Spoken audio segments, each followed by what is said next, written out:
Bonjour, bienvenue dans cette nouvelle vidéo.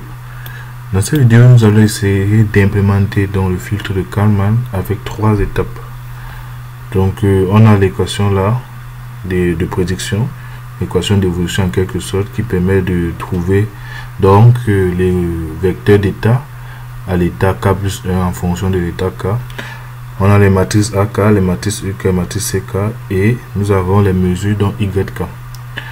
Donc ici là donc on considère que l'erreur alpha sur le vecteur d'état et l'erreur bêta sur la mesure correspondent à la matrice identité et on nous donne dans les conditions initiales de notre départ. Rappelons très rapidement l'équation du fil de Kalman. On a le correcteur là et on a le prédicteur là. Donc nous allons essayer d'implémenter ce filtre pour chacune des 3 étapes. Pour cela donc dans notre programme nous avons donc une liste A qui contient l'ensemble des matrices A qu'on vous a présenté ici.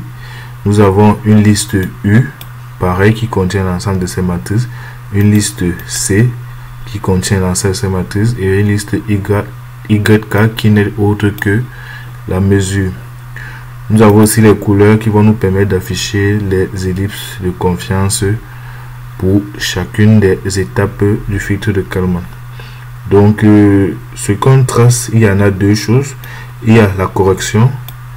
Connaissant la mesure, on calcule dans la correction de ces mesures en tenant compte donc du filtre de Kalman et on affiche les listes de confiance. Et ensuite, il y a la valeur prédite par le fil de Kalman qui est affiché là.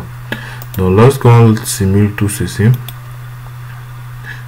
donc on a dans nos ellipses qui s'affichent. Donc en noir, vous avez dans la première étape, le gros cercle en noir, c'est l'étape initiale qu'on n'avait pas vraiment d'informations, c'est-à-dire la covariance partait à l'infini qui était 100 ici et l'origine nous donnait donc notre x0. Après cela, grâce au fil de Kalman, on a pu prédire que la nouvelle valeur de x va se trouver dans l'ellipse à jaune. Mais après donc résolution, on trouve que c'est dans l'ellipse plus petite ici.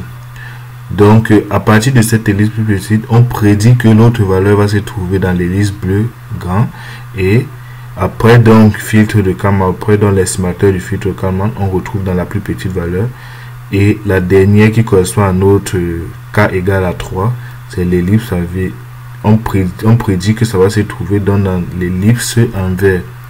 Cependant, on ne peut pas avoir donc la valeur corrigée de cette prédiction puisqu'il nous faut plus d'informations sur la mesure, notamment le KK égale à le KK égale à 3.